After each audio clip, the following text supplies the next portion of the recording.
സംഖ്യ അധ്യായം 1. ജനസംഖ്യ. ഇസ്രായേൽ ജനം ഈജിപ്തിൽ നിന്ന് പുറപ്പെട്ടതിന്റെ 2-ാം വർഷം 2-ാം മാസം 1-ാം ദിവസം സീനായി മരുഭൂമിയിൽ സമാഗമ കൂടാരത്തിൽ വെച്ച് കർത്താവ് മോശയോട് കൽപ്പിച്ചു. ഗോത്രവും കുടുംബവും തിരിച്ച് ഇസ്രായേൽ സമൂഹത്തിലെ സകല പുരുഷന്മാരുടെയും കണക്കെടുക്കുക. 20-ഉം അതിനുമേലും വയസ്സും യുദ്ധം ചെയ്യാൻ കഴിവുമുള്ള ഇസ്രായേലിലെ സകലരെയും ഗണം തിരിച്ചെണ്ണുക. നീയും അഹ്റോനും കൂടിയാണ് കണക്കെടുക്കേണ്ടത്.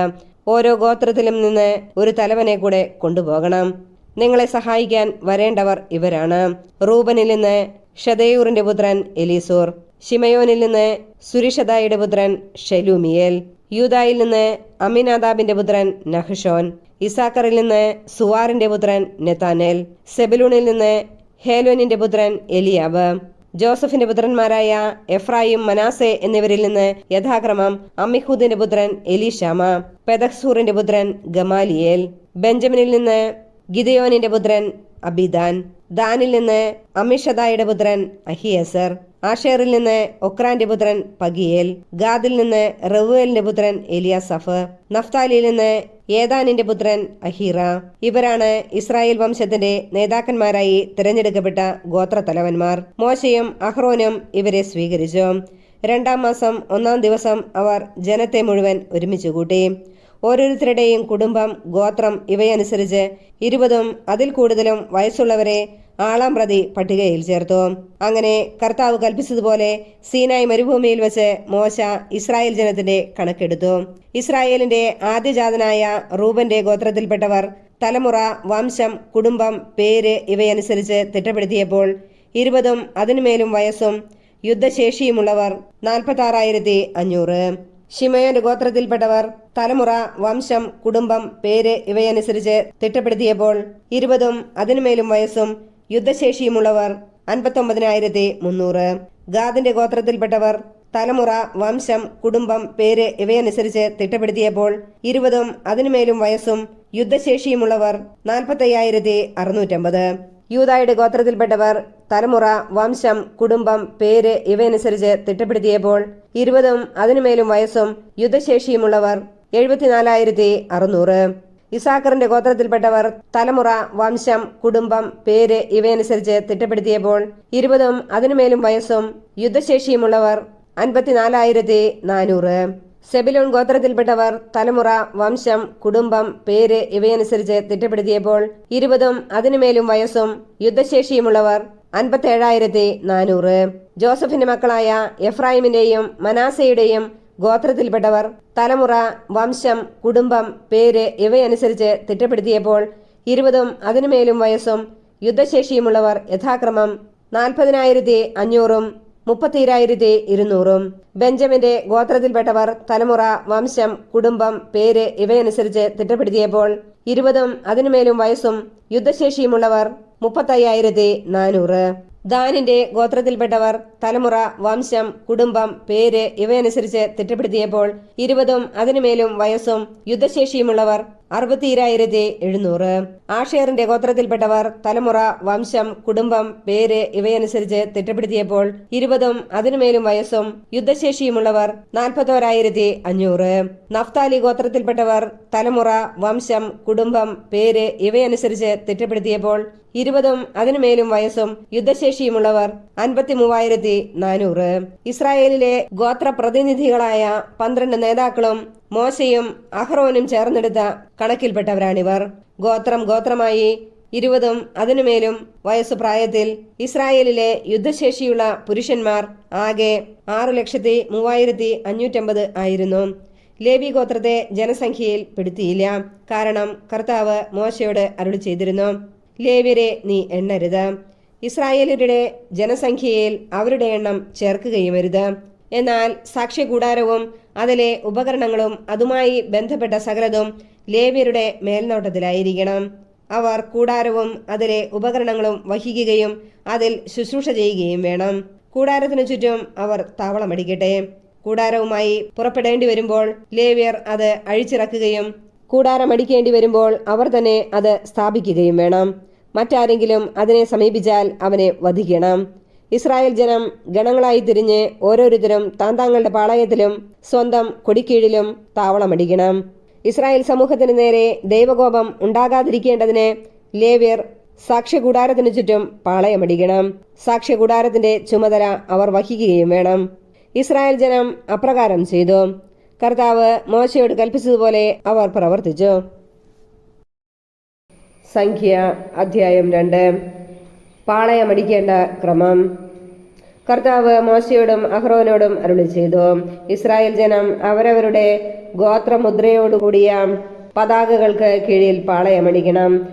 സമാഗമ കൂടാരത്തിന് അഭിമുഖമായി ചുറ്റും താവളമുറപ്പിക്കുകയും വേണം. അമ്മിനാദാബിന്റെ മകൻ നഹ്ഷോന്റെ നേതൃത്വത്തിലുള്ള യൂദാ ഗോത്രം സൂര്യനുദിക്കുന്ന കിഴക്ക് ദിക്കിൽ സ്വന്തം പതാകയ്ക്ക് കീഴിൽ പാളയമടിക്കണം. അവന്റെ സൈന്യത്തിൽ 74,600 പേർ. അതിനടുത്ത് സുവാറിന്റെ മകൻ നെത്താനേലിന്റെ നേതൃത്വത്തിലുള്ള ഇസാക്കർ ഗോത്രം. അവന്റെ സൈന്യത്തിൽ 54,400 പേർ. അതിനപ്പുറം ഹേലോന്റെ പുത്രൻ എലിയാബിന്റെ നേതൃത്വത്തിലുള്ള സെബുലൂൺ ഗോത്രം. അവന്റെ സൈന്യത്തിൽ 57,400 പേർ. യൂദായുടെ പാളയത്തിലെ സൈന്യത്തിൽ ആകെ 1,86,400 പേർ. അവരാണ് ആദ്യം പുറപ്പെടേണ്ടത്. ഷദയൂറിന്റെ മകൻ എലിസൂറിന്റെ നേതൃത്വത്തിലുള്ള റൂബൻ ഗോത്രം ഗണങ്ങളായി തങ്ങളുടെ പതാകയ്ക്ക് കീഴിൽ തെക്കുഭാഗത്ത് പാളയമടിക്കണം. അവന്റെ സൈന്യത്തിൽ 46,500 പേർ. അതിനടുത്ത് സുരിഷതായിയുടെ പുത്രൻ ഷെലൂമിയേലിന്റെ നേതൃത്വത്തിലുള്ള ശിമയോൻ ഗോത്രം. അവന്റെ സൈന്യത്തിൽ 59,300 പേർ. അതിനപ്പുറം റൗവേലിന്റെ പുത്രൻ എലിയാസാഫിന്റെ നേതൃത്വത്തിലുള്ള ഗാദ് ഗോത്രം. അവന്റെ സൈന്യത്തിൽ 45,650 പേർ. റൂബൻ പാളയത്തിൽ ആകെ 1,81,450 പേർ. അവരാണ് രണ്ടാമത് പുറപ്പെടേണ്ടത്. അനന്തരം പാളയങ്ങളുടെ മധ്യത്തിലായി ലേവ്യരുടെ പാളയത്തോടൊപ്പം സമാഗമ കൂടാരം കൊണ്ടുപോകണം. കൂടാരം അടിക്കുമ്പോഴെന്ന പോലെ തന്നെ പതാകയോടൊത്ത് ക്രമമനുസരിച്ച് ഓരോരുത്തരും പുറപ്പെടണം. അമ്മിഹൂദിന്റെ മകൻ എലീഷാമയുടെ നേതൃത്വത്തിലുള്ള എഫ്രായിം ഗോത്രം ഗണങ്ങളായി തങ്ങളുടെ പതാകയ്ക്ക് കീഴിൽ പടിഞ്ഞാറു ഭാഗത്ത് താവളമടിക്കണം. അവന്റെ സൈന്യത്തിൽ 40,500 പേർ. അതിനടുത്ത് പെദഹ്സൂറിന്റെ പുത്രൻ ഗമാലിയേലിന്റെ നേതൃത്വത്തിലുള്ള മനാസെ ഗോത്രം. അവന്റെ സൈന്യത്തിൽ 32,200 പേർ. അതിനപ്പുറം ഗിദയോനിയുടെ പുത്രൻ അബിദാന്റെ നേതൃത്വത്തിലുള്ള ബെഞ്ചമിൻ ഗോത്രം. അവന്റെ സൈന്യത്തിൽ 35,400 പേർ. എഫ്രായിം പാളയത്തിൽ ആകെ 1,08,100 പേർ. അവരാണ് മൂന്നാമത് പുറപ്പെടേണ്ടത്. അമിഷാദായുടെ മകൻ അഹിയസറിന്റെ നേതൃത്വത്തിലുള്ള ദാൻ ഗോത്രം ഗണങ്ങളായി തങ്ങളുടെ പതാകയ്ക്ക് കീഴിൽ വടക്ക് ഭാഗത്ത് പാളയമടിക്കണം. അവന്റെ സൈന്യത്തിൽ 62,700 പേർ. അതിനടുത്ത് ഒക്രാന്റെ മകൻ പഗിയേൽ നേതൃത്വത്തിലുള്ള ആഷർ ഗോത്രം. അവന്റെ സൈന്യത്തിൽ 41,500 പേർ. അതിനപ്പുറം ഏനാന്റെ മകൻ അഹീറയുടെ നേതൃത്വത്തിലുള്ള നഫ്താലി ഗോത്രം.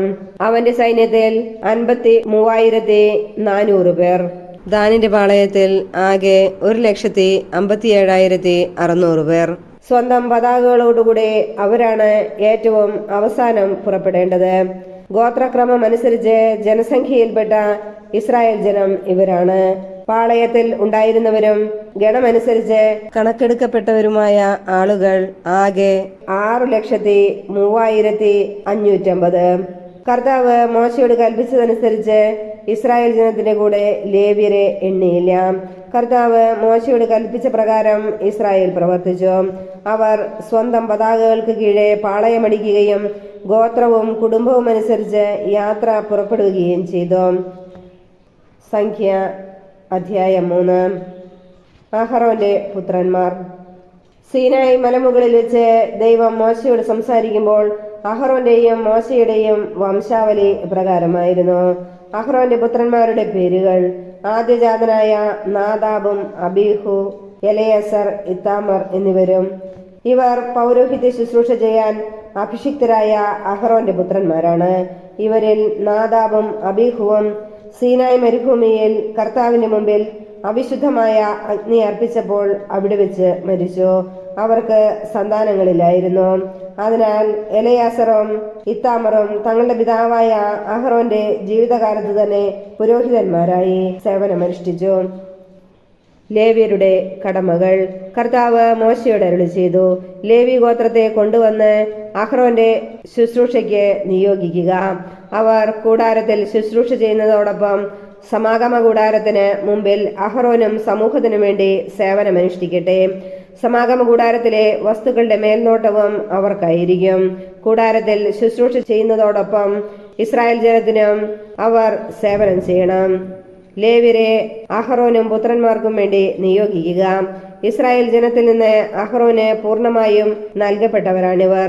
നീ അഹ്റോനെയും പുത്രന്മാരെയും പൗരോഹിത്യ ശുശ്രൂഷയ്ക്കായി അധികാരപ്പെടുത്തുകയും അവർ അത് അനുഷ്ഠിക്കുകയും ചെയ്യണം. മറ്റാരെങ്കിലും വിശുദ്ധ വസ്തുക്കളെ സമീപിച്ചാൽ അവരെ വധിക്കണം. കർത്താവ് മോശയോട് അരുളി ചെയ്തു, ഇസ്രായേലിലെ ആദ്യജാതന്മാർക്ക് പകരം ഞാൻ ലേവ്യരെ തെരഞ്ഞെടുത്തിരിക്കുന്നു. അവർ എനിക്കുള്ളവരാണ്. എന്തെന്നാൽ കടിഞ്ഞൂൽ പുത്രന്മാരെല്ലാം എന്റേതാണ്. ഈജിപ്തുകാരുടെ ആദ്യജാതന്മാരെ നിഗ്രഹിച്ചപ്പോൾ ഇസ്രായേലിലെ മനുഷ്യരുടെയും മൃഗങ്ങളുടെയും കടിഞ്ഞൂൽ സന്താനങ്ങളെ എനിക്കായി ഞാൻ മാറ്റി നിർത്തി. അവർ എന്റെ സ്വന്തമാണ്. ഞാനാണ് കർത്താവ്. ലേവ്യരുടെ ജനസംഖ്യ. സീനായ് മരുഭൂമിയിൽ വെച്ച് കർത്താവ് മോശയോട് അരുളി ചെയ്തു, 1 മാസവും അതിനുമേലും പ്രായമുള്ള ലേവി പുത്രന്മാരുടെ കണക്ക് ഗോത്രവും കുടുംബവും അനുസരിച്ച് എടുക്കുക. കർത്താവ് കൽപ്പിച്ചതുപോലെ മോശ അവരുടെ കണക്കെടുത്തു. ലേവിയുടെ പുത്രന്മാർ ഇവരായിരുന്നു: ഗർഷോൻ, കൊഹാത്ത്, മെറാറി. കുടുംബമനുസരിച്ച് ഗർഷോന്റെ പുത്രന്മാരുടെ പേരുകൾ: ലിബ്നി, ഷിമെയി. കുടുംബമനുസരിച്ച് കൊഹാത്തിന്റെ പുത്രന്മാർ ഇവരാണ്: അമ്രാം, ഇസ്ഹാർ, ഹെബ്രോൺ, ഉസിയേൽ. കുടുംബമനുസരിച്ച് മെറാറിയുടെ പുത്രന്മാർ മഹ്ലി, മൂഷി. ഇവയാണ് പിതൃഗോത്രപ്രകാരം ലേവ്യരുടെ കുടുംബങ്ങൾ. ലിബ്നിയരുടെയും ഷിമെയരുടെയും കുടുംബങ്ങളുടെ ഉത്ഭവം ഗർഷോനിൽ നിന്നാണ്. ഇവയാണ് ഗർഷോന്യ കുടുംബങ്ങൾ. 1 മാസവും അതിൽ കൂടുതലും പ്രായമുള്ള പുരുഷന്മാർ 7500. ഗർഷോൻ കുടുംബക്കാർ കൂടാരത്തിന്റെ പിറകിൽ പടിഞ്ഞാറ് വശത്ത് ലായേലിന്റെ മകൻ എലിഫാസിന്റെ നേതൃത്വത്തിൽ പാളയമടിക്കണം. ഗർഷോൻ കുടുംബക്കാർ സമാഗമ കൂടാരത്തിൽ പെട്ടകം, കൂടാരം, അതിന്റെ ആവരണം, വാതിലിന്റെ തിരശ്ശീല, കൂടാരത്തിനും ബലിപീഠത്തിനും ചുറ്റുമുള്ള അങ്കണത്തിന്റെ വിരികൾ, അങ്കണവാതിലിന്റെ യമനിക, അവയുടെ ചരടുകൾ എന്നിവയുമായി ബന്ധപ്പെട്ട സകല ജോലികളും ചെയ്യണം. അമ്രാമ്യർ, ഇസ്ഹാര്യർ, ഹെബ്രോണ്യർ, ഉസിയേല്യർ എന്നിവർ കൊഹാത്തിൽ നിന്ന് ജനിച്ച കുടുംബങ്ങളാകുന്നു. 1 മാസവും അതിനുമേലും പ്രായമുള്ള പുരുഷന്മാർ 8600. വിശുദ്ധ സ്ഥലത്ത് ശുശ്രൂഷ ചെയ്യാനുള്ള കടമ അവരുടേതാണ്. കൊഹാത്ത് കുടുംബങ്ങൾ കൂടാരത്തിന്റെ തെക്കുവശത്താണ് പാളയമടിക്കേണ്ടത്. അവരുടെ നേതാവ് ഉസിയേലിന്റെ മകൻ എലിസാഫാൻ ആണ്. പേടകം, മേശ, വിളക്കുകാല്, ബലിപീഠങ്ങൾ, വിശുദ്ധ സ്ഥലത്ത് പുരോഹിതൻ ശുശ്രൂഷയ്ക്ക് ഉപയോഗിക്കുന്ന പാത്രങ്ങൾ, തിരശ്ശീല എന്നിവയും അവയെ സംബന്ധിക്കുന്ന ജോലികളും ഇവരുടെ ചുമതലയാണ്. പുരോഹിതനായ അഹ്റോന്റെ പുത്രൻ എലയാസറിന് ലേവ്യരുടെ നേതാക്കളുടെ നേതൃത്വവും വിശുദ്ധ സ്ഥല വിചാരിപ്പുകാരുടെ മേൽനോട്ടവും ഉണ്ടായിരിക്കും. മഹ്ലി, മൂഷി എന്നീ കുടുംബങ്ങൾ മെറാറിയിൽ നിന്ന് ഉണ്ടായി. ഇവയാണ് മെറാറി കുടുംബങ്ങൾ. അവയിൽ 1 മാസവും അതിനുമേലും പ്രായമുള്ള പുരുഷന്മാർ 6200. മെറാറി ഗോത്രത്തിന്റെ തലവൻ അബിഹൈലിന്റെ മകൻ സുരിയേൽ ആയിരുന്നു. കൂടാരത്തിന് വടക്ക് ഭാഗത്താണ് അവർ പാളയമടിക്കേണ്ടത്. മെറാറിയുടെ പുത്രന്മാർ കൂടാരത്തിന്റെ ചട്ടക്കൂട്, അഴികൾ, തൂണുകൾ, അവയുടെ പാദകുടങ്ങൾ, മറ്റുപകരണങ്ങൾ ഇവയുമായി ബന്ധപ്പെട്ട എല്ലാ ജോലികളും ചെയ്യണം.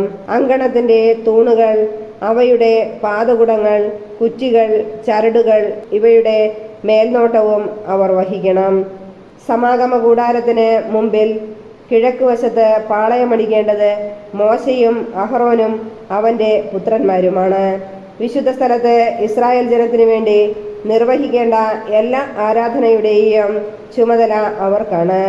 മറ്റാരെങ്കിലും അതിന് മുതിർന്നാൽ അവനെ വധിക്കണം. കർത്താവ് കൽപ്പിച്ചതനുസരിച്ച് മോശയും അഹ്റോനും കൂടി 1 മാസവും അതിനുമേലും പ്രായമുള്ള ലേവ്യരുടെ എണ്ണമെടുത്തപ്പോൾ സംഖ്യ 22,000 ലേവ്യർ ആദ്യജാതർക്ക് പകരം. കർത്താവ് മോശയോട് അരുളി ചെയ്തു, ഇസ്രായേൽ ജനങ്ങളിൽ 1 മാസവും അതിനുമേലും പ്രായമുള്ള എല്ലാ കടിഞ്ഞൂൽപുത്രന്മാരെയും പേര് വിളിച്ച് എണ്ണുക. ഇസ്രായേലിലെ ആദ്യജാതന്മാർക്ക് പകരം ലേവ്യരെ എനിക്കായി മാറ്റി നിർത്തുക. അതുപോലെ ഇസ്രായേലിയുടെ മൃഗങ്ങളുടെ കടിഞ്ഞൂലുകൾക്ക് പകരം ലേവ്യരുടെ മൃഗങ്ങളെയും എനിക്കായി മാറ്റി നിർത്തുക. ഞാനാണ് കർത്താവ്. കർത്താവ് കൽപ്പിച്ചതുപോലെ മോശ ഇസ്രായേലിയരുടെ ആദ്യജാതന്മാരെയെല്ലാം എണ്ണി തിട്ടപ്പെടുത്തി. 1 മാസവും അതിനുമേലും പ്രായമുള്ള ആദ്യജാതരായ എല്ലാ പുരുഷ സന്താനങ്ങളെയും വേർതിരിച്ച് എണ്ണിയപ്പോൾ 22,273 പേർ ഉണ്ടായിരുന്നു. കർത്താവ് മോശയോട് അരുളി ചെയ്തു, ഇസ്രായേലിയരുടെ ആദ്യജാതന്മാർക്ക് പകരം ലേവ്യരെ എടുക്കുക. അവരുടെ കന്നുകാലികൾക്ക് പകരം ലേവ്യരുടെ കന്നുകാലികളെയും. ലേവ്യർ എനിക്കുള്ളവരാണ്. ഞാനാണ് കർത്താവ്. ലേവ്യ പുരുഷന്മാരുടെ എണ്ണത്തിൽ കവിഞ്ഞുള്ള 273 ഇസ്രായേൽ ആദ്യജാതന്മാരുടെ വീണ്ടെടുപ്പിന് ആളൊന്നിന് 5 ശെക്കൽ വീതം എടുത്ത് അധികം വരുന്നവരുടെ വീണ്ടെടുപ്പിന് വേണ്ടി അഹറോനെയും മക്കളെയും ഏൽപ്പിക്കുക. വിശുദ്ധ സ്ഥലത്തെ നിരക്കനുസരിച്ച് 20 ഗേരയാണ് 1 ശെക്കൽ. ലേവ്യരാൽ വീണ്ടെടുക്കപ്പെടാതെ അവശേഷിച്ചവരുടെ വീണ്ടെടുപ്പ് വില മോശ ശേഖരിച്ചു. ഇസ്രായേലിലെ ആദ്യജാതരിൽ നിന്ന് വിശുദ്ധ സ്ഥലത്തെ ഷെക്കലിന്റെ കണക്കനുസരിച്ച് 1365 ഷെക്കൽ മോശ പിരിച്ചെടുത്തു. കർത്താവിന്റെ കൽപ്പനയനുസരിച്ച് മോശ വീണ്ടെടുപ്പ് വില അഹറോനെയും മക്കളെയും ഏൽപ്പിച്ചു. സംഖ്യ അധ്യായം 4. കൊഹാത്യരുടെ കടമകൾ. കർത്താവ് മോശയോടും അഹറോനോടും അരുളി ചെയ്തു, കുലവും കുടുംബവും അനുസരിച്ച് ലേവി ഗോത്രത്തിലെ കൊഹാത്യരുടെ കണക്കെടുക്കുക. 30 മുതൽ 50 വരെ വയസ്സും സമാഗമ കൂടാരത്തിൽ സേവനം ചെയ്യാൻ ശേഷിയുമുള്ളവരുടെ കണക്കാണ് എടുക്കേണ്ടത്. സമാഗമ കൂടാരത്തിൽ അതേ വിശുദ്ധ വസ്തുക്കൾ സംബന്ധിച്ച് കൊഹാത്യർ അനുഷ്ഠിക്കേണ്ട ശുശ്രൂഷ ഇതാണ്. സമൂഹം പുറപ്പെടാനുള്ള സമയമാകുമ്പോൾ അഹറോനും പുത്രന്മാരും അകത്ത് പ്രവേശിച്ച് തിരശ്ശീല അഴിച്ച് അതുകൊണ്ട് സാക്ഷ്യപേടകം മൂടണം. അതിനുമീതെ ആട്ടിൻതോല് കൊണ്ടുള്ള ആവരണവും നീല നിറത്തിലുള്ള മറ്റൊരു ആവരണവും ഇടണം. പേടകം വഹിക്കാനുള്ള തണ്ടുകൾ ഉറപ്പിക്കണം. തിരുസന്നിധാനമേശയിൽ നീല തുണി വിരിച്ച് താലങ്ങളും തട്ടങ്ങളും കലശങ്ങളും പാനീയബലിക്കുള്ള ചഷകങ്ങളും അതിന്മേൽ വയ്ക്കണം. ദിനംതോറും സമർപ്പിക്കുന്ന അപ്പവും അതിന്മേൽ ഉണ്ടായിരിക്കണം. അവയുടെ മേൽ ചെമ്മന്ന തുണി വിരിച്ച് ആട്ടിൻതോല് പൊതിയണം. മേശ വഹിക്കാനുള്ള തണ്ടുകൾ ഉറപ്പിക്കണം. നീലത്തുണി കൊണ്ട് വിളക്കുകൾ, തിരിമുറിക്കാനുള്ള കത്രികകൾ, തട്ടങ്ങൾ, എണ്ണപാത്രങ്ങൾ ഇവ മൂടണം. അതിന്റെ സകല ഉപകരണങ്ങളും ആട്ടിൻതോൽ പൊതിഞ്ഞ് ചുമക്കാനുള്ള തണ്ടിൽ സ്ഥാപിക്കണം. സുവർണ ബലിപീഠത്തിന്മേൽ നീലത്തുണി വിരിച്ച് ആട്ടിൻതോൽ പൊതിഞ്ഞ് അത് വഹിക്കാനുള്ള തണ്ടുകൾ ഉറപ്പിക്കണം. വിശുദ്ധ സ്ഥലത്ത് ശുശ്രൂഷയ്ക്ക് ഉപയോഗിക്കുന്ന പാത്രങ്ങളെല്ലാം നീല തുണിയിലാക്കി ആട്ടിൻതോൽ പൊതിഞ്ഞ് അത് വഹിക്കാനുള്ള ചട്ടക്കൂടിൽ സ്ഥാപിക്കണം. ബലിപീഠത്തിൽ നിന്ന് ചാരം നീക്കിയതിനു ശേഷം അതിന്മേൽ ചെമന്ന തുണി വിരിക്കണം. ബലിപീഠത്തിലെ ശുശ്രൂഷയ്ക്ക് ഉപയോഗിക്കുന്ന ഉപകരണങ്ങളെല്ലാം അഗ്നികലശങ്ങൾ, മുൾക്കരണ്ടികൾ, കോരികകൾ, തട്ടങ്ങൾ എന്നിവ അതിന്മേൽ വയ്ക്കണം. അതിനു മുകളിൽ ആട്ടിൻതോൽ വിരിച്ച് അത് വഹിക്കാനുള്ള തണ്ടുകൾ ഉറപ്പിക്കണം. അഹറോനും പുത്രന്മാരും കൂടി വിശുദ്ധ സ്ഥലവും അതിലെ ഉപകരണങ്ങളും പൊതിഞ്ഞ് കഴിഞ്ഞ് സമൂഹം പുറപ്പെടുമ്പോൾ വാഹകരായി കൊഹാത്യർ വരണം. എന്നാൽ അവർ വിശുദ്ധ വസ്തുക്കളെ സ്പർശിക്കരുത്. സ്പർശിച്ചാൽ മരിക്കും. ഇവയെല്ലാമാണ് കൊഹാത്യർ വഹിക്കേണ്ട സമാഗമ കൂടാരത്തിലെ സാധനങ്ങൾ. പുരോഹിതനായ അഹറോന്റെ മകൻ എലയാസർ ദീപത്തിനു വേണ്ടി എണ്ണ, സുഗന്ധധൂപം, അനുദിന ധാന്യബലിക്കുള്ള സാധനങ്ങൾ, അഭിഷേക തൈലം എന്നിവയുടെ മേൽനോട്ടം വഹിക്കണം. കൂടാരത്തിന്റെയും അതിലുള്ള സകല സാധനങ്ങളുടെയും വിശുദ്ധ സ്ഥലത്തിന്റെയും അതിലെ ഉപകരണങ്ങളുടെയും ചുമതലയും അവൻ തന്നെ വഹിക്കണം. കർത്താവ് മോശയോടും അഹറോനോടും അരുളി ചെയ്തു, കൊഹാത്യ കുടുംബങ്ങളെ ലേവി ഗോത്രത്തിൽ നിന്ന് നശിച്ചു പോകാൻ ഇടയാക്കരുത്. അതിവിശുദ്ധ വസ്തുക്കളെ സമീപിക്കുമ്പോൾ അവർ മരിക്കാതിരിക്കേണ്ടതിന് അഹറോനും പുത്രന്മാരും അകത്തു കിടന്ന് അവരിൽ ഓരോരുത്തരെയും അവരവരുടെ ജോലിക്ക് നിയോഗിക്കണം. എന്നാൽ അവർ അകത്ത് കടന്ന് ക്ഷണനേരത്തേക്ക് പോലും വിശുദ്ധ വസ്തുക്കളെ നോക്കരുത്. നോക്കിയാൽ അവർ മരിക്കും. ഗർശോന്യരുടെ കടമകൾ.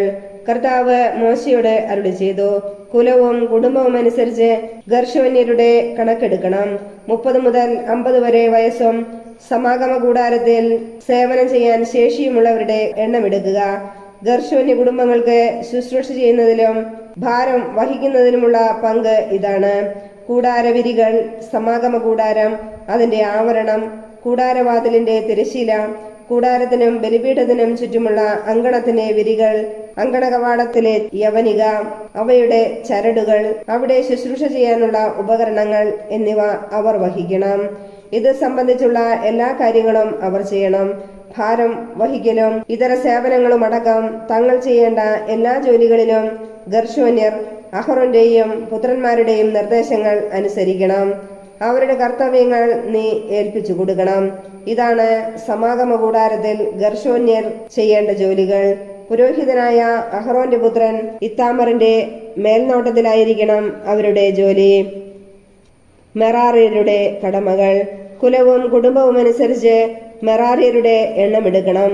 30 മുതൽ 50 വരെ വയസ്സും സമാഗമ കൂടാരത്തിൽ സേവനം ചെയ്യാൻ ശേഷിയുമുള്ളവരുടെ എണ്ണമെടുക്കുക. സമാഗമ കൂടാരത്തിലെ ശുശ്രൂഷയിൽ അവർ ചുമക്കേണ്ട സാധനങ്ങൾ ഇവയാണ്: കൂടാരത്തിന്റെ ചട്ടങ്ങൾ, അഴികൾ, തൂണുകൾ, അവയുടെ പാദകുടങ്ങൾ, ചുറ്റുമുള്ള അങ്കണത്തിലെ തൂണുകൾ, അവയുടെ പാദകുടങ്ങൾ, കൊളുത്തുകൾ, ചരടുകൾ, ഇവയോടനുബന്ധിച്ചുള്ള മറ്റ് സാമഗ്രികൾ. അവർ വഹിക്കേണ്ട സാധനങ്ങൾ ഇനം തിരിച്ച് അവരെ ഏൽപ്പിക്കണം. ഇവയെല്ലാമാണ് മെറാറിയർ പുരോഹിതനായ അഹറോന്റെ മകൻ ഇത്താമറിന്റെ മേൽനോട്ടത്തിൽ സമാഗമ കൂടാരത്തിൽ ചെയ്യേണ്ട ജോലികൾ. ലേവ്യരുടെ എണ്ണം. സമാഗമ കൂടാരത്തിൽ ജോലി ചെയ്യാൻ 30 മുതൽ 50 വരെ വയസ്സും സേവനശേഷിയുമുള്ള കൊഹാത്യരെ കുലവും കുടുംബവും അനുസരിച്ച് മോശയും അഹറോനും സമൂഹ നേതാക്കളും കൂടി എണ്ണിത്തിട്ടപ്പെടുത്തി. കുടുംബമനുസരിച്ച് അവരുടെ എണ്ണം 2750 ആയിരുന്നു. മോശയോട് കർത്താവ് കൽപ്പിച്ചതനുസരിച്ച് മോശയും അഹറോനും കൂടി കൊഹാത്യ കുടുംബങ്ങളിൽ നിന്ന് സമാഗമ കൂടാരത്തിൽ സേവനം ചെയ്യാനുള്ളവരുടെ കണക്കെടുത്തപ്പോൾ ലഭിച്ച സംഖ്യയാണത്. 30 മുതൽ 50 വരെ വയസ്സും സമാഗമ കൂടാരത്തിൽ സേവനം ചെയ്യാൻ ശേഷിയുമുള്ള ഗർശോന്യരുടെ എണ്ണം അവരുടെ കുലവും കുടുംബവും അനുസരിച്ച് 2630 ആയിരുന്നു. കർത്താവിന്റെ കൽപ്പനയനുസരിച്ച് മോശയും അഹറോനും കൂടി ഗർശോൻ കുടുംബങ്ങളിൽ നിന്ന് സമാഗമ കൂടാരത്തിൽ സേവനം ചെയ്യാനുള്ളവരുടെ കണക്കെടുത്തപ്പോൾ ലഭിച്ച സംഖ്യയാണിത്. 30 മുതൽ 50 വരെ വയസ്സും സമാഗമ കൂടാരത്തിൽ സേവനം ചെയ്യാൻ ശേഷിയുമുള്ള മെറാറിയരുടെ എണ്ണം അവരുടെ കുടുംബമനുസരിച്ച് 3200 ആയിരുന്നു. മോശയോട് കർത്താവ് കൽപ്പിച്ചതനുസരിച്ച് മോശയും അഹറോനും കൂടി എണ്ണിത്തിട്ടപ്പെടുത്തിയതാണിത്. 30 മുതൽ 50 വരെ വയസ്സും സമാഗമ കൂടാരത്തിൽ ഭാരം വഹിക്കാനും ശുശ്രൂഷ ചെയ്യാനും ശേഷിയുമുള്ള ലേവ്യരെ മോശയും അഹറോനും സമൂഹ നേതാക്കളും കൂടി എണ്ണിയപ്പോൾ അവർ 8580 പേരുണ്ടായിരുന്നു. കർത്താവിന്റെ കൽപ്പന പ്രകാരം മോശ ഓരോരുത്തർക്കും അവരവരുടെ ജോലികൾ ഏൽപ്പിച്ചു കൊടുത്തു. അങ്ങനെ അവിടുന്ന് കൽപ്പിച്ചതനുസരിച്ച് മോശ അവരുടെ കണക്കെടുത്തു. സംഖ്യ അധ്യായം 5. അശുദ്ധരെ അകറ്റുക. കർത്താവ് മോശയോട് അരുളി ചെയ്തു, കുഷ്ഠരോഗികളെയും സ്രാവമുള്ളവരെയും മൃതശരീരം തൊട്ട് അശുദ്ധരായവരെയും പാളയത്തിൽ നിന്ന് പുറത്താക്കാൻ ഇസ്രായേൽ ജനത്തോട് കൽപ്പിക്കുക. ഞാൻ വസിക്കുന്ന പാളയം അശുദ്ധമാകാതിരിക്കാൻ നീ അവരെ സ്ത്രീയായാലും പുരുഷനായാലും പുറത്താക്കണം. ഇസ്രായേൽ ജനം അങ്ങനെ ചെയ്തു. കർത്താവ് മോശയോട് കൽപ്പിച്ചതുപോലെ അവരെ തങ്ങളുടെ പാളയത്തിൽ നിന്ന് പുറത്താക്കി. നഷ്ടപരിഹാരം. കർത്താവ് മോശയോട് അരുളി ചെയ്തു, ഒരു പുരുഷനോ സ്ത്രീയോ മനുഷ്യ സഹജമായ ഏതെങ്കിലും തെറ്റ് ചെയ്ത് കർത്താവിനോട് ഉള്ള വിശ്വസ്തത ലംഘിച്ചാൽ തന്റെ തെറ്റ് ഏറ്റുപറയണം. മുഴുവൻ മുതലും അതിന്റെ 5-1 കൂടി താൻ ദ്രോഹിച്ച വ്യക്തിക്ക് തിരിച്ചു കൊടുത്ത് അവൻ പൂർണ്ണ നഷ്ടപരിഹാരം ചെയ്യണം. നഷ്ടപരിഹാരം സ്വീകരിക്കാൻ ബന്ധുക്കളാരുമില്ലെങ്കിൽ അത് കർത്താവിന് സമർപ്പിക്കണം. അത് പുരോഹിതനുള്ളതായിരിക്കും. അവനു വേണ്ടി പാപപരിഹാര ബലി അർപ്പിക്കാനുള്ള മുട്ടാടിന് പുറമെയാണിത്. ഇസ്രായേൽ ജനം പുരോഹിതന്റെ മുമ്പിൽ കൊണ്ടുവരുന്ന സമർപ്പിത വസ്തുക്കളെല്ലാം അവനുള്ളതായിരിക്കും. ജനം കൊണ്ടുവരുന്ന വിശുദ്ധ വസ്തുക്കൾ അവനുള്ളതായിരിക്കും. പുരോഹിതനെ ഏൽപ്പിക്കുന്നത് എന്തും അവനുള്ളതാണ്. ഭാര്യയെ സംശയിച്ചാൽ കർത്താവ് മോശയോട് അരുളി ചെയ്തു, ഇസ്രായേൽ ജനത്തോട് പറയുക, ഒരാളുടെ ഭാര്യ വഴിപിഴച്ച് അവിശ്വസ്തയായി പ്രവർത്തിക്കുകയും അന്യപുരുഷൻ അവളോടൊത്ത് ശയിക്കുകയും അത് ഭർത്താവിന്റെ ദൃഷ്ടിയിൽപ്പെടാതിരിക്കുകയും അവൾ അശുദ്ധയെങ്കിലും പ്രവൃത്തി മധ്യേ പിടിക്കപ്പെടാത്തതിനാൽ എതിർസാക്ഷി ഇല്ലാതിരിക്കുകയും ചെയ്തെന്ന് വരാം. ഭർത്താവിന് അസൂയ ജനിച്ച് അശുദ്ധയായ ഭാര്യയെ സംശയിക്കുകയോ അശുദ്ധയല്ലെങ്കിലും അസൂയമുണ്ട് സംശയിക്കുകയോ ചെയ്തെന്ന് വരാം. അപ്പോൾ ഭർത്താവ് ഭാര്യയെ പുരോഹിതന്റെ മുമ്പിൽ ഹാജരാക്കണം. അവൾക്ക് വേണ്ടി കാഴ്ചയായി 10 ഏഫ ബാർലിമാവും കൊണ്ടുവരണം. അതിന്മേൽ എണ്ണ ഒഴിക്കുകയോ കുന്തുരുകം ഇടുകയോ അരുത്. കാരണം അത് സംശയ നിവാരണത്തിനുള്ള ധാന്യബലിയാണ്, സത്യം വെളിപ്പെടുത്തുന്നതിനുള്ള ധാന്യബലി. പുരോഹിതൻ അവളെ കർത്താവിന്റെ സന്നിധിയിൽ നിർത്തണം. ഒരു മൺപാത്രത്തിൽ വിശുദ്ധജലം എടുത്ത് കൂടാരത്തിന്റെ തറയിൽ നിന്ന് കുറച്ച് പൊടി അതിലിടണം. പുരോഹിതൻ ആ സ്ത്രീയെ കർത്താവിന്റെ സന്നിധിയിൽ നിർത്തി അവളുടെ ശിരോവസ്ത്രം മാറ്റിയതിനു ശേഷം പാപത്തെ ഓർമ്മിപ്പിക്കുന്ന വ്യഭിചാര ശങ്കയുടെ ധാന്യബലിക്കുള്ള വസ്തുക്കൾ അവളുടെ കയ്യിൽ വയ്ക്കണം. ശാപം വരുത്തുന്ന കയ്പുനീര് പുരോഹിതൻ കയ്യിൽ വഹിക്കണം. അനന്തരം അവളെ കൊണ്ട് സത്യം ചെയ്യിക്കാൻ ഇങ്ങനെ പറയണം, ഭർത്താവിനെ അധീനയായിരിക്കെ അന്യപുരുഷൻ നിന്നോടൊത്ത് ശയിച്ച് നീ അശുദ്ധയായിട്ടില്ലെങ്കിൽ ശാപം വരുത്തുന്ന ഈ കയ്പുനീര് നിനക്ക് ദോഷം ചെയ്യാതിരിക്കട്ടെ. എന്നാൽ നീ ഭർത്താവിന്റെ കീഴിലായിരിക്കെ ദുശ്ചരിതയായി നിന്നെ തന്നെ അശുദ്ധയാക്കുകയും അന്യപുരുഷൻ നിന്നോടൊത്ത് ശയിക്കുകയും ചെയ്തിട്ടുണ്ടെങ്കിൽ കർത്താവ് നിന്റെ അര ശോഷിപ്പിച്ച് മഹോദരം വരുത്തി നിന്നെ ജനങ്ങളുടെ ഇടയിൽ മലിനവസ്തുവും ശാപജ്ഞാപകവും ആക്കി തീർക്കട്ടെ എന്ന് പറഞ്ഞ് അവളെ കൊണ്ട് ശാപസത്യം ചെയ്യിക്കണം. ശാപം വരുത്തുന്ന ഈ ജലം നിന്റെ കുടലുകളിൽ കടന്ന് മഹോദരം വരുത്തുകയും അര ശോഷിപ്പിക്കുകയും ചെയ്യട്ടെ. അപ്പോൾ സ്ത്രീ ആമേൻ ആമേൻ എന്ന് പറയണം. പുരോഹിതൻ ഈ ശാപം ഒരു പുസ്തകത്തിൽ എഴുതി അത് കയ്പുവെള്ളത്തിലേക്ക് കഴുകിക്കളയണം. ശാപം വമിക്കുന്ന ആ കയ്പുനീര് അവളെ കുടിപ്പിക്കണം. അത് ഉള്ളിൽ കടന്ന് അവൾക്ക് കടുത്ത വേദന ഉളവാക്കും. പുരോഹിതൻ സ്ത്രീയുടെ കയ്യിൽ നിന്ന് വ്യഭിചാര ശങ്കയുടെ നൈവേദ്യം വാങ്ങി കർത്താവിന് നിരാജനമായി ബലിപീഠത്തിൽ സമർപ്പിക്കണം. അതിനുശേഷം പുരോഹിതൻ ധാന്യബലിയിൽ നിന്ന് സ്മരണാംശമായി ഒരു പിടിയെടുത്ത് ബലിപീഠത്തിന്മേൽ വച്ച് ദഹിപ്പിക്കുകയും സ്ത്രീയെ കൊണ്ട് കയ്പുനീർ കുടിപ്പിക്കുകയും വേണം. അവൾ അശുദ്ധയായി ഭർത്താവിനോട് അവിശ്വസ്തത കാണിച്ചിട്ടുണ്ടെങ്കിൽ വെള്ളം കുടിച്ചു കഴിയുമ്പോൾ ആ ശാപജലം അവളിൽ കടന്ന് കടുത്ത വേദനയുളവാക്കുകയും മഹോദരം വന്ന് അരശോഷിച്ച് ജനങ്ങളുടെ ഇടയിൽ മലിനവസ്തുവായി തീരുകയും ചെയ്യും. എന്നാൽ അശുദ്ധയാകാതെ നിർമ്മലയാണ് എങ്കിൽ അവൾക്ക് ശാപം ഏൽക്കുകയില്ല, വന്ധ്യത്വം ഉണ്ടാവുകയുമില്ല. പാതിവ്രത്യ ശങ്കയുണ്ടാകുമ്പോൾ അനുഷ്ഠിക്കേണ്ട വിധിയാണിത്. ഭർത്താവിനെ അധീനയായിരിക്കെ ഭാര്യ വഴിപിഴച്ച് സ്വയം അശുദ്ധയാകുകയോ ഭർത്താവ് ശങ്കാധീനനായി ഭാര്യയുടെ വിശ്വസ്തതയിൽ സംശയിക്കുകയോ ചെയ്താൽ അവൻ ഭാര്യയെ കർത്താവിന്റെ മുമ്പിൽ ഹാജരാക്കുകയും പുരോഹിതൻ ഈ വിധികൾ അനുഷ്ഠിക്കുകയും വേണം.